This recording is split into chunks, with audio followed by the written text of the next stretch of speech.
Hi friends, it's Mrs. Caldwell. Back to read another story to you.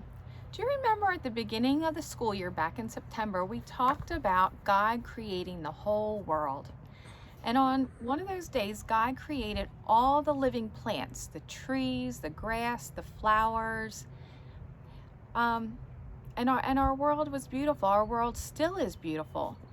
But the thing that God did that's amazing to me is that he thought to create seeds.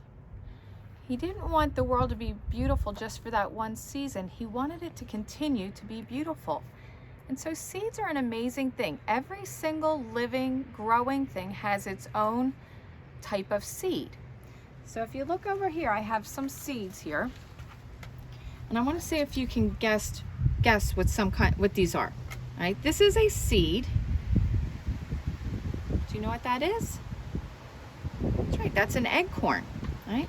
An acorn is a seed for an oak tree. Do you recognize these seeds? Got a little guessing game here. Those seeds? Those are seeds for sunflowers. Do you recognize these at all? You might eat something that looks like that. This is the seed of corn. Doesn't quite look like the kind of corn you eat, but it is seed for corn. And then these, I had a tape on here because they're so little, and you might not recognize these, but I wanted to show you them because they're all different shapes, aren't they? These are seeds for marigolds. So when planted, they will grow these pretty flowers. Now the other thing that's interesting about seeds is the way God created them to travel. They don't just fall around their plant and stay right there. God created a way for them to travel.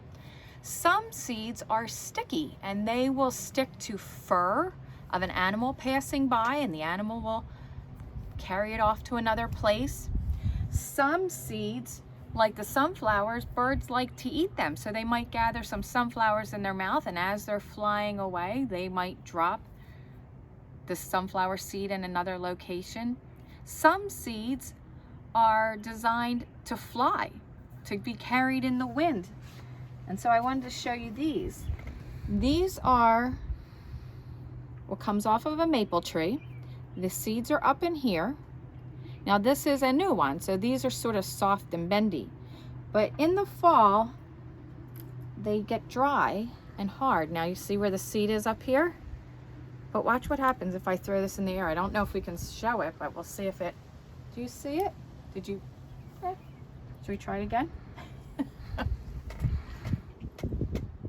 Oh, it went away. It flew because the wind caught it and took it away.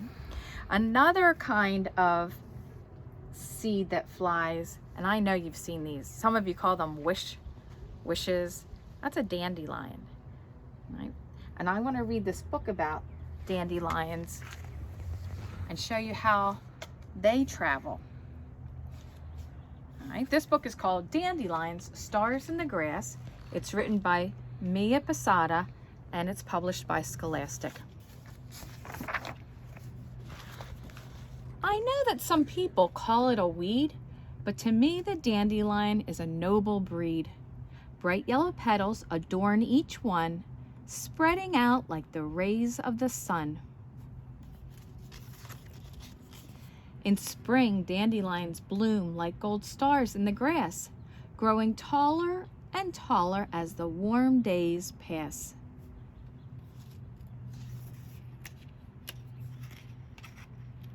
Oops, sorry.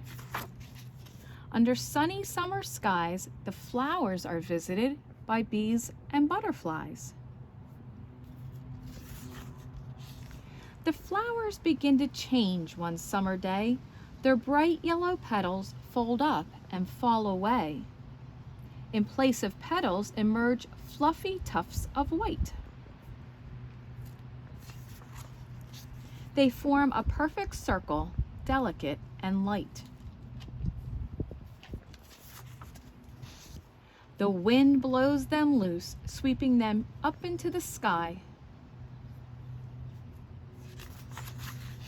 Like tiny umbrellas, they float up high.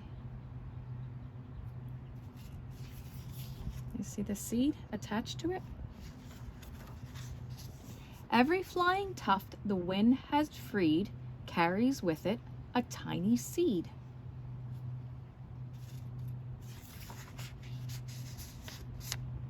The tufts float on the wind until falling to rest. A nice grassy hillside is what they like best. Into the soil a seed snuggles down. Slender new roots tunnel deep underground. Fragile green leaves begin to grow, sprouting up from the earth below. Look closely and you'll find round buds of green, but bright yellow petals are yet to be seen. The buds slowly open, facing the sky. Sunlight and water will help them grow high. As summer moves on and sunny and warm, seeds become flowers and new dandelions form. Oh, and that's the end. So it keeps growing over and over again as the flowers blossom and the seeds grow and fly off and plant again. So I have something I want to show you. I went for a walk this morning and I found a dandelion. They're pretty, aren't they? Except moms and dads don't really like them in their yards. They call them weeds. So in the book it tells us that after the yellow goes, the yellow drops off and then white fluffy tufts grow. So this is the next stage of the dandelion. This is before it opens, but I wanted to show you something. If I pull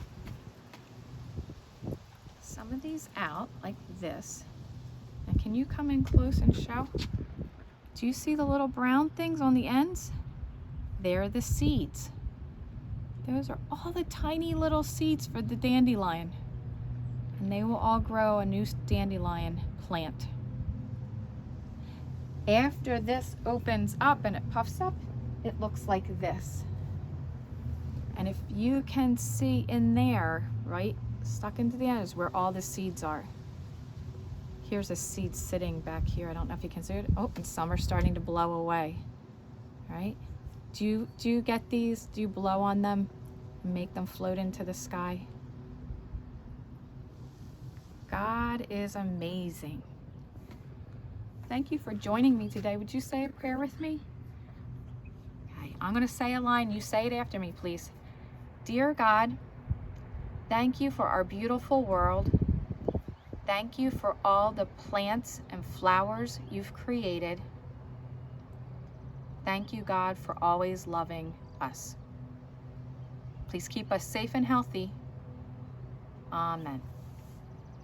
Bye.